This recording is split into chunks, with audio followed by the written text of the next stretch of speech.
only absolute contraindication to TMS is if they have ferromagnetic or metal that is going to respond to a magnet. We don't want to heat up. So if I have an implant in my inner ear, I don't want that to heat up, and I don't want that to move or that device to malfunction because I'm doing TMS. So ferromagnetic metal in the head.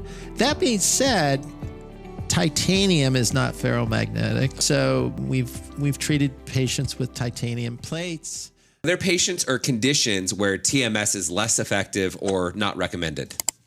We already talked about this. So the only absolute contraindication to TMS is if they have ferromagnetic or metal that is going to respond to a magnet. We don't want to heat up. So if I have an implant in my inner ear, I don't want that to heat up, and I don't want that to move or that device to malfunction because I'm doing TMS. So ferromagnetic metal in the head. That being said, titanium is not ferromagnetic. So we've treated patients with titanium plates, or titanium in their necks is fine. A patient could have a pacemaker in their chest. That is fine as long as it's about 12 inches from the coil. We're good to go, and that device is not going to move or heat up. We're good to go. Conditions which there is not enough support to do TMS, the number of conditions is going down as research with TMS goes up. So for TMS to work, you have to have the appropriate target, right? And so there are different targets. So that target has to be defined for it to work for a mental health condition or an addiction.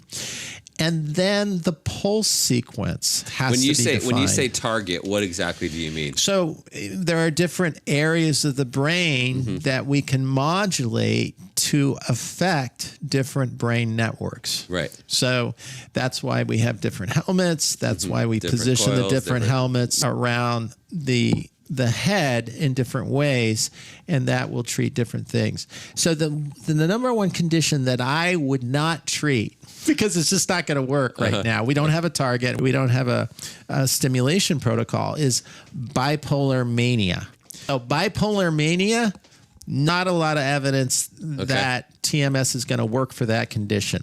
The second condition that we just don't have, there's two other conditions I can think of: significant and severe autism. Again, TMS, we don't really know the mechanism by which autism is occurring. In the severe cases, TMS is not a great solution for that. Those folks. The other condition is actually ADHD. And I think this is because we don't have a lot of studies with ADHD, number one. And number two, the stimulants and non-stimulant medications actually work pretty well if you have ADHD. So those three conditions, I would not use TMS. So people say, well, what about psychotic disorders, Dr. B? What about when someone's hearing voices? There's actually some recent research that if we position the coil in more the temporal area, the side part of the brain, and we have a specific pulse sequence, there is some evidence that hearing can actually be treated with TMS. Again, new and encouraging research for that population of folks who suffer from this condition. So a lot of great research, a lot of conditions, both neurological and psychiatric, that we can use TMS to help. But regardless, even if someone has one of the other conditions like autism or ADHD or any of the others that you don't recommend it for, there's still not going to be anything negative that happens, even if they do decide to try out TMS. Correct. The one thing I would say is a lot of us who have ADHD can also have depression and depressive symptoms. Right. And for us, where we have ADHD and depression, right, the depression is going to affect our cognition. And so TMS will help the depression still. Right. So it's not as if you can't get TMS. Same thing. I could have autism and also high depression and anxiety. Right. And we've helped a lot of people with those symptoms who actually have autism. So what is the a typical TMS protocol look like, and how long does it start? Does it take before you start to see some results? It's a great question. So if I'm a patient, what can I expect when I come into your clinic for TMS? So the first appointment.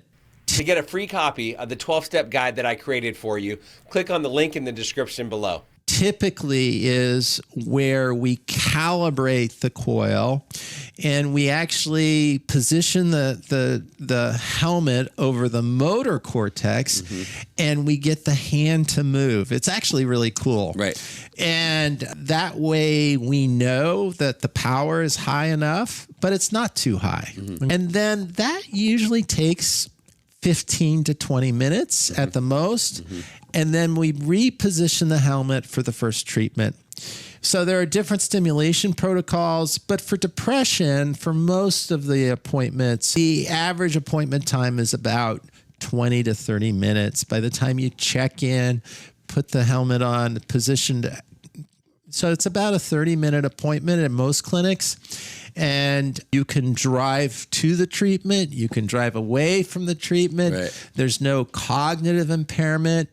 Many patients might bring a friend or a family the first treatment, but they see how tolerable it is, how easy it is. Usually by the third or fourth treatment, people are just coming in. They're comfortable talking to the technician or the staff. Right. And so it's most people get at least 20 to 30 treatments 4 to 5 days a week. We like to give the brain a break on the weekends. Right. And then there's a tapering phase or a continuation phase. So most treatment courses and most insurance companies are approving 35 to 45 treatments. And when we look at responders, there's a group, about 20 to 25% of patients will be rapid responders. They'll feel the effects after 3 or 4 sessions. They'll feel this brain high and a little more energy. And we call those our rapid responders. They're really fun to treat because they get it, they see the effects early on. The average responder might take more 3 to 4 weeks, right, before they get to that 50% improvement at 4 weeks. And then we have some late responders where they're feeling it at 25 to 35 sessions.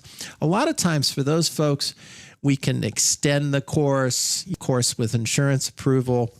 And again, for depression, about 8 out of 10 people will get a full response. So we have these 3 groups: early, average, and then late responders.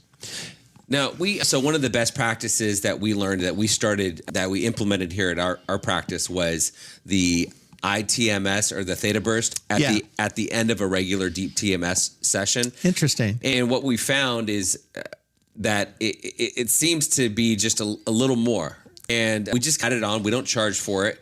What do you have an opinion on that type of a protocol?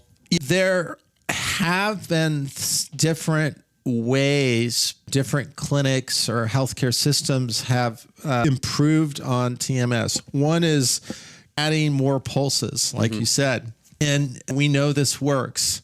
The other way I've seen some published research about adding the intermittent theta burst, which is a 3.5 minute protocol. Right. So we've seen clinics do that. And I think there is a recent paper out of UCLA which showed that those people who got the intermittent theta burst plus 10 or 20 hertz TMS, which is more the 20-minute protocol, that group did a little better. So, and then the other thing that has been shown to work, the earlier we get the brain into treatment, so we see people who will get into treatment within 3 months of getting depressed, they're going to respond a lot easier.